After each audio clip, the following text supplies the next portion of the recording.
शिवराय. जय शिवराय.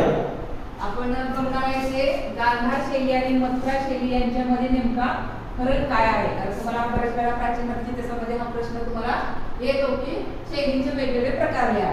गांधार शैली आणि मथुरा शैली यांच्यामध्ये नेमका काही फरक आहे का हे आपल्याला समजून घ्यायचं आहे. आता गांधार शैली ही अफगाणिस्तानमध्ये जास्तीत जास्त विकसित झालेली आहे. म्हणजे जे कुशलांचा काळ होता तिथं पश्चिम बंगाल ते अफगाणिस्तान यांना मिळून पूर्णपणे गांधार प्रदेश म्हणायचे. म्हणजे पूर्वीच्या काळी काय होतं की पश्चिम बंगाल पासून ते अफगाणिस्तानचा जो प्रदेश आहे पूर्णपणे त्याला गांधार प्रदेश म्हणून ओळखलं जायचं. म्हणजे आपल्या कनिष्काच्या काळामध्ये म्हणजे कुशालाचा कालखंड म्हणजे इंग्रजांच्या कालखंडामध्ये हा गांधार प्रदेश म्हणून ओळखला जात होतो.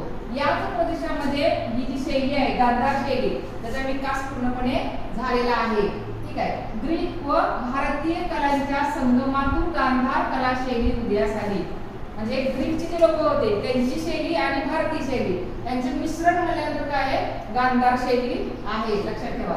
या कलेची जरी बाह्य लक्षणे ग्रीक धर्तीची असली तरी पण मूळ पाया जो आहे तो भारतीय आहे. म्हणजे वरून आपल्याला वाटतं की बाबा ती काय ती गांधार शैली आहे म्हणजे ती ग्रीक लोकांच्या सारखी दिसते. म्हणजे एखाद्या बुद्धांची जर मूर्ती काढलेली असेल तर ती मूर्ती आपल्याला कशी वाटते एकदम आखीव रेखीव आकार छान गुळगुळीत अशी त्याच्यावरती वस्त्र एकदम छान काढतील कुरळे केस जसं एकदम छान वाटायला लागतं ते असं.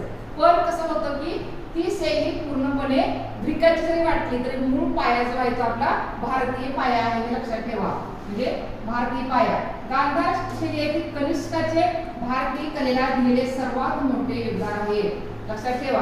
जे कनिष्काच्या काळामध्ये जास्तीत जास्त ही कला विकसित झाल्यामुळं आपल्याला काय वाटतं की त्यांच्यामुळेच त्यांच्या योगदानामुळेच ही कला विकसित होत गेली किंवा डेव्हलपमेंट होत गेलेली आहे.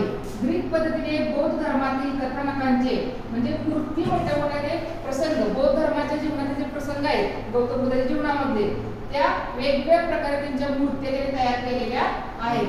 तो राखाडी किंवा निळसर असा दगड असतो.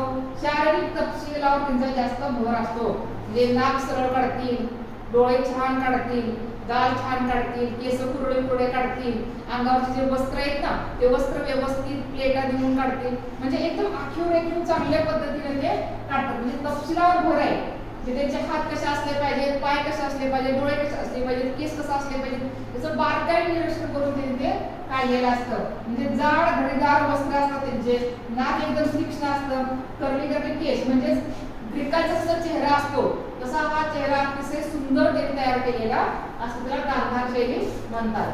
आता पुढे येते मथुरा शैली.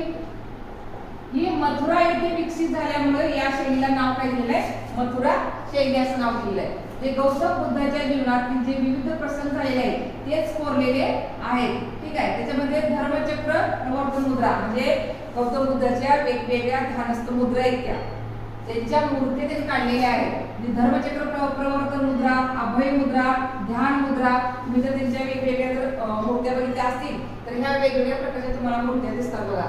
धर्मचक्र प्रवर्तन मुद्रा असेल अभय मुद्रा असेल ध्यानस्थ बसलेले गौतम बुद्ध असतील त्यांचे खूप चांगल्या पद्धतीने मूर्त्या किंवा शिल्प त्यांनी काढलेले असतात. ही शुद्ध भारतीय आहे. म्हणजे याच्यामध्ये दुसऱ्या देशाचं याच्यामध्ये योगदान आहे किंवा त्याच्यामध्ये काहीही नाही तर पूर्णपणे काय मथुरा शैली ही शुद्ध भारतीय शैली आहे.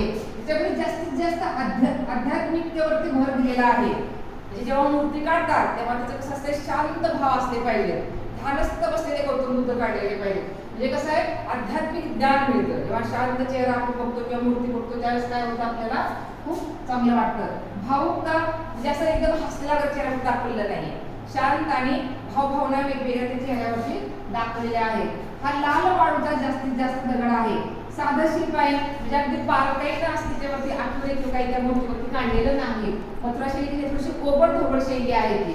म्हणजे साधं शिल्प आहे चेहरा गोल आहे आणि त्या चेहऱ्यावरती एकदम शांत भाव आहे. म्हणजे काय होतं ती मूर्ती बघितल्यानंतर आपल्याला शांत वाटतं. म्हणजे मथुरा शैली ही शुद्ध भारतीय कला शैली लक्षात ठेवा. आणि जी गांधार शैली आहे याच्यामध्ये ग्रीकांची शैली आहे म्हणजे ग्रीकांचं सुद्धा त्याच्यामध्ये थोडंसं मिश्रण झालेलं आहे. मथुरा शैली मात्र पूर्णपणे शुद्ध भारतीय आहे.